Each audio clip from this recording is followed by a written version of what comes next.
Did I mention that this TV series was a laughably bad adaptation of the book series? I mean, I said it several times in my review of the TV series, but I don't think an outsider can truly understand the sheer difference in tone, target audience, and overall quality.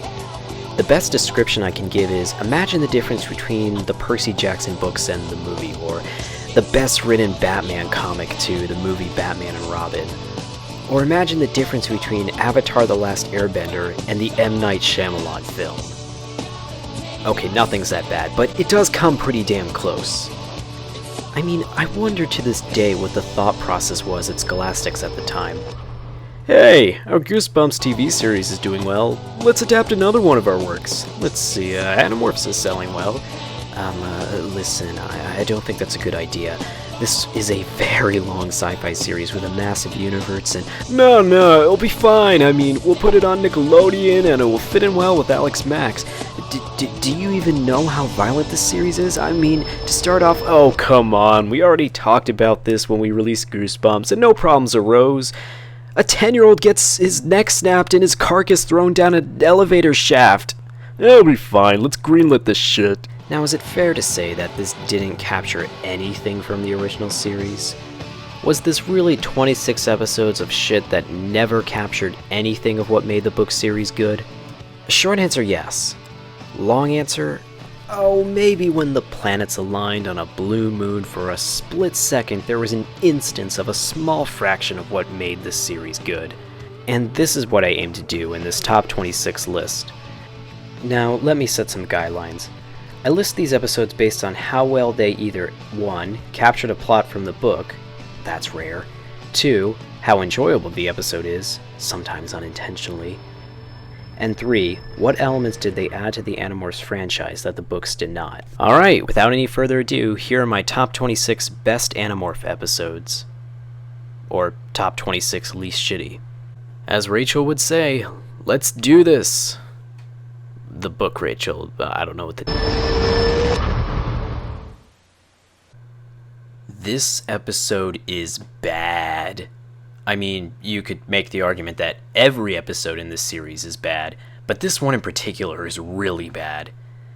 And the funny thing is, I don't feel any hatred towards it.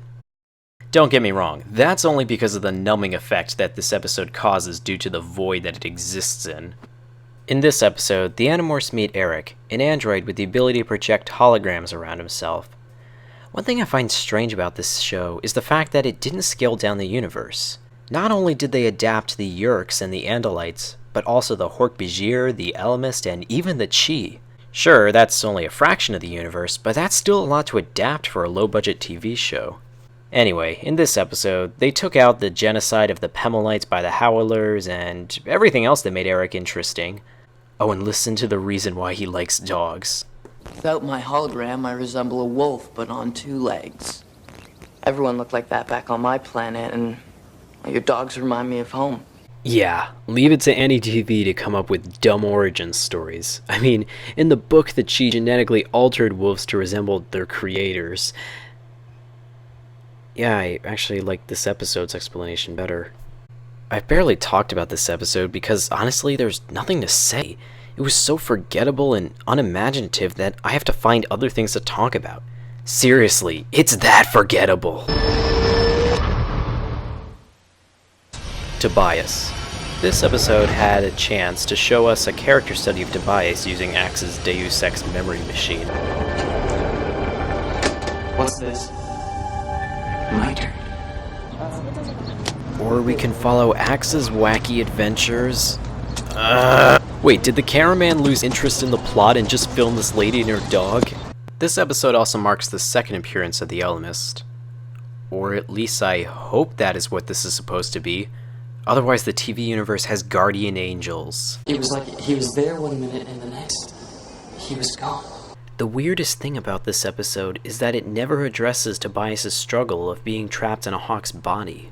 This episode is a miserable failure at having any character development from Tobias.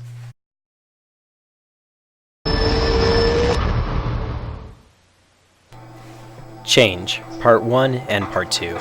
These episodes are the first 2 parts of a trilogy, comprised of multiple plot threads that would end the series. You know, that's kind of like the book series. It was also a trilogy of tightly woven plot threads that ended the series. The Animorphs finally destroyed the Yeerk pool by ramming a subway train full of stolen military explosives into the facility. The Yeerks give up on the secret invasion and instead begin to wipe out towns and cities using brute force alone. Jake manages to align the resistance with the National Guard, who begin to quarantine their men and prepare to make a strike that they know they will lose.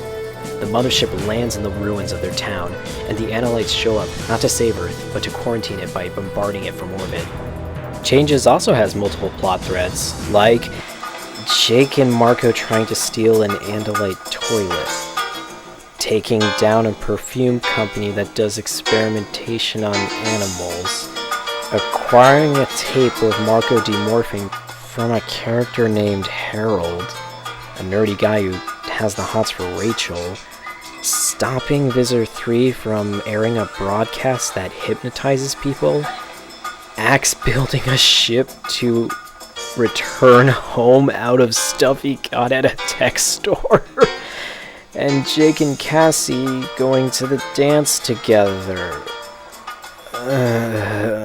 Aside from how anticlimactic this finale is, why do these plot threads have to be so boring, uninteresting, and unnecessary? Why can't we have an actual ending to the series instead of these unrelated subplots? I also can't stand Harold. The Animorphs treat this guy like shit, and it's so mean-spirited towards outcasts. I don't know, maybe this was more common in the 90s. The only good things I can say about Part 1 and Part 2 was the clever decision to recast Visor 3 by giving him a new human morph, and any scene involving Tobias, as he finds random images of a hawk scattered around the mall. It's both suspenseful and you don't really know where it's going. But other than that, these episodes are downright awful.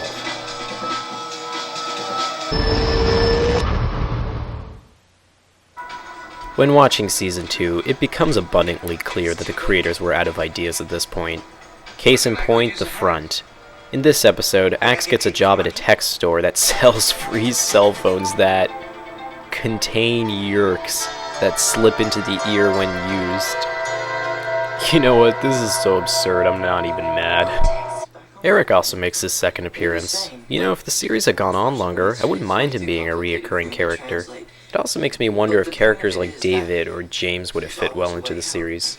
The best thing I can say about this episode is that it's not painful to watch, but I feel it represents the lack of effort that went into Season 2. So the first 3 episodes set a fairly dark tone that at least left you hopeful that this series might get better. Instead, it only got worse, and nowhere was that more clear than in this episode. On the run. Jake somehow loses the disc, and wow, there are so many things wrong with this image. And hijinks ensues as the Animorphs try to get the disc back from the Yeerks, without giving away their identity. Talk about stalling, we literally have an action sequence where Marco gets thrown into a garbage truck. If you're like me, this was the episode that killed any hope that this series would be any good.